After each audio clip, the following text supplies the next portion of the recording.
we're going to be checking out Austria. I don't really know too much about Austria, so yeah, this is going to be a really interesting video, man. Also nicht vergessen, wann's nach Österreich kommst, wann's Deutsch reden, nennt es nicht Deutsch. Okay. It's time to learn geography. I didn't even know they spoke I'm your German. host, Paul Barbato. Let's dissect the flag. Even though it does border Germany, right? The flag is one of the I oldest could be used stupid. flags of Europe. Disputably, legend has it that the flag comes from the siege of Acre after Leopold V came back from battle and removed his belt with his blood-soaked tunic, leaving a red-white banner. Keep in mind that the Austrian flag looks very similar to the flag of Latvia. However, the Latvian flag has unequal-sized bands and is a darker shade of Yo, I can't lie. That's actually a dope-ass, like, backstory for a flag. red. Keep in mind, That's many so other sick. countries in the Eastern European region, specifically the Pan-Slavic areas, still retain a part or complete version of the white-red pattern on their flags, like Austria. We'll explain a little bit more about this, but first, let's talk about the borders. In terms of its location, Austria is landlocked, bordered by 8 other countries, don't forget Liechtenstein, in the Central European region, with the Alps dominating 3/4 of the country in the west and in the center. The country is divided into 9 states, although it's kind of funny because the state of Lower Austria is technically a little higher than Upper Austria geographically. The capital and the largest city is Vienna, located on the eastern side of the country, where 1 out of every 8 Austrians can be found. The city is a wonderful assimilation of centuries-old stone churches, palaces. Man, I actually didn't know anything about Austria. I'm not going to lie. Like, all I knew about Austria was the name, and that's it. Oh, shit. Opera houses and monuments, as well as modern high-rises, skyscrapers, and business offices. Oh, and there's dozens of castles speckled throughout the entire country. Cool. Remember how in the Albania video I told you play that whole find the bunker game? Yeah. Well, in Austria, it's kind of like find the castle game. As a member of the EU, Austria's borders are pretty open with all of its neighbors and are pretty much virtually invisible with the exception of the occasional river or mountain blocking the way. The only controversy it really has is in the South Tyrol region, which historically belonged to a number of different kingdoms and empires, but for a long while it belonged to the House of Habsburg, a historically fascinating lineage that would eventually play a pivotal role in providing half of Europe with all of their monarchical lineages. In short, it kind of initially belonged to Austria. However, after the Treaty of Saint-Germain-en-Laye in 1919, the entire southern part of this region was kind of reluctantly given to the Kingdom of Italy. This explains why Austria has a relatively narrow eastern parameter that stretches into the Alps, as the South Tyrol region, which previously gave the country a wider range of dominion, was ceded to Italy. Austria was kind of like, okay, Italy, we'll give you this piece of land, but, you know, just a little heads up, pretty much everybody in there is Austrian and they speak German and they kind of want to be part of Austria. But hey, it's all yours. The most confusing part of the region, though, would have to be the Jungholz Enclave. Located right on the border of the Bavarian region of southern There's always an enclave, man. Honestly, like, these enclaves, they actually confuse the hell out of me. This place only has about 300 people, separated into 4 small towns.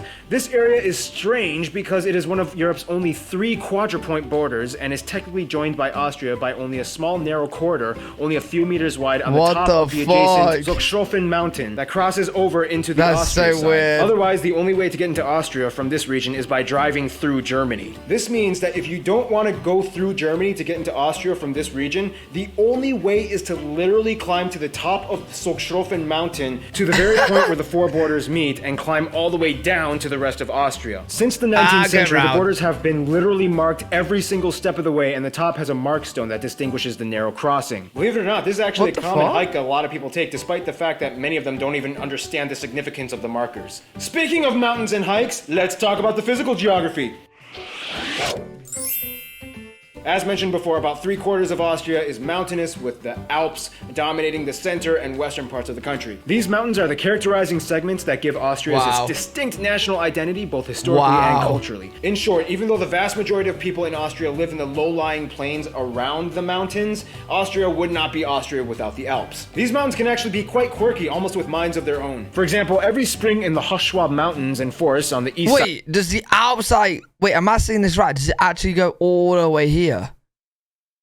Like, it kind of, like, stops at this point here, that what I'm seeing. Oh, my God.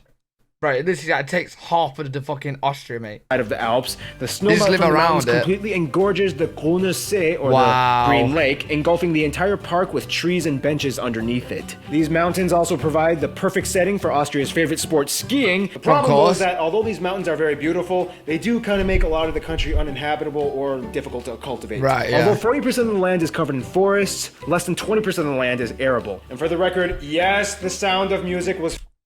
Wait, less than 20, but wait. Forests, less than 20% is arable? Wait, so pretty much the whole country is like mountains and stuff? 20% of the land is arable. And for What? the record, yes, The Sound of Music was filmed in parts of Austria. No, not everybody has seen or even cared about seeing that movie. Of course, the mighty Danube River Don't know what flows that through is. the northern part of the country and has historically played a vital role in Austria's economy and trade sector, especially after the construction of the Rhine-Main-Danube River. Yeah, I am seeing this right. To be fair, this is actually really cool. So the Alps, I'm guessing, is like pretty much all of this, and then everybody lives in this part here. Really cool though. Really cool. Oh wait, geography now. I always forget. Me and my camera down here, just in case we get some pictures up top here. Canal back in 1992, which allows ships to finally Yeah, they pass are from the pictures. North Sea through Europe into the Balkans and ending into the Black Sea. The low-lying areas of eastern Austria have nice grassy hills and plains perfect for cattle raising and of course dairy production, where some of the classiest Austrian cheeses are produced. Now of course Austria's economy is not really that heavily based on agriculture, but rather services and industry, specifically in engine and medication manufacturing. But Right. who does all the manufacturing? Let's find out in demographics. You know, as the home country of Mozart, Austria still kind of lives up to its classy expectation. Austria has a population of about 8.5 Is that million, it? about 90% of whom are ethnically Austrian, and 10% from other nations, mostly from Germany and the former Yugoslavian states such as Hungary, Serbia, and Bosnia, with an influx of Turkish people having immigrated over the past few decades. The reason why there are so many Eastern Europeans in Austria has somewhat to do with the Austro-Hungarian Empire and the Habsburg dynasty, which was one of the most pivotal monarchies that shaped the entire course of European history in every corner, from Spain to France, England to Russia, and so on. The Right. Habsburgs even took over Mexico for a short period of time. That's how powerful these What people the were. fuck? Yes, Austrians speak German. However, rule number one, do not call them German. They're kind of reluctant to even tell you that they speak German, and will be very quick to point out that it's Austrian German, not German German. Okay. The language has a very distinct vocabulary, a lot of the words influenced from Eastern European nation words, and they also have their own standard dictionary set apart from the German and Swiss dictionary. Alright, so they speak German, but don't refer to them in any way German at all. Literally at all. The dialects can change drastically Note in taken. Austria. Sometimes it only takes about 40 kilometers traveling inward until you reach an area that has a completely different accent.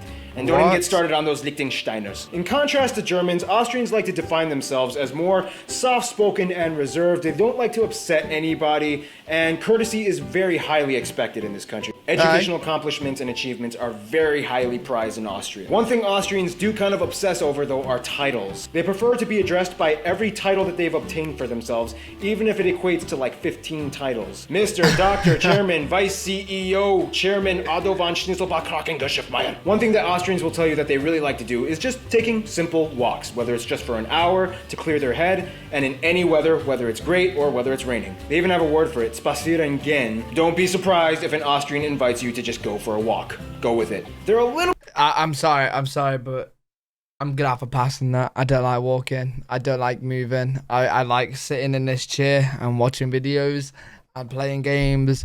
If you ask me to walk, I will kindly say, no, I'm sorry. bit man. more conservative in their politics, sorry, man, which I'm not can doing it. possibly be attributed to the growing elderly population. However, the youth have always been known to ruffle up a few controversy feathers here and there. I mean, the winner of last year's Eurovision contest was an Austrian drag queen with a beard. They keep things a little bit on the down shit. low. However, once every so often, one notable figure comes and shines through. I don't watch Eurovision, but I know it. Yeah, I know Like about Christopher that. Waltz and everyone's favorite bodybuilder Arnold Schwarzenegger, which, by the way, contrary to some stupid rumors, no, the last name Schwarzenegger does not have a racist connotation behind it. It literally just means the person from Schwarzen. Schwarzen meaning black, Egger meaning soil, black soil, fertile soil. It basically just means the place of the fertile soil. The family is descended interesting. from a long line of prosperous farmers, which is what the name refers to. Case closed! Speaking of relationships, Thank you for let's that, talk man. about the friend zone. In the simplest way I can put this, this is kind of what Austria's relationships kind of look like. Now shut up and dance with me! Pretty much all of Austria's best friends have some kind of a love-hate relationship with them, but love always wins in the end. It's kind of crazy too, because in the nicest, softest way I can put this, Austria did kind of start or influence both world wars. World War I with the attacks from the Empire on Serbia after the Archduke was assassinated, Austria! and World War II because, well, I mean, Hitler was kind of born in Austria. I mean, no Austria, no Hitler. To this day, Austria is incredibly neutral in their affairs and lies in a very interesting alliance limbo, as they have neither joined NATO or the Warsaw Pact. But enough on that. In regards to their eastern neighbors, because of the whole Austro-Hungarian Empire, Austria and many of the other Central and Balkan states like the Czech Republic, Slovakia, Serbia, Bosnia-Herzegovina, and so on, have close ties to Austria, even though historically they had lots of drama under the Habsburg dynasty. But hey, it was either the Habsburgs or the Ottomans, and they hated the Ottomans. In regards to Italy, Italy has always been a huge trade partner, but of course, like mentioned before, the whole South Tyrol region thing kind of causes a little bit of tension. They aren't going to war or anything, but Austria is kind of like, look, Italy, I mean, come on. Everybody there is Austrian. In terms of their best friends... Yeah, that makes sense, right? If everybody there is Austrian, you know what I'm saying?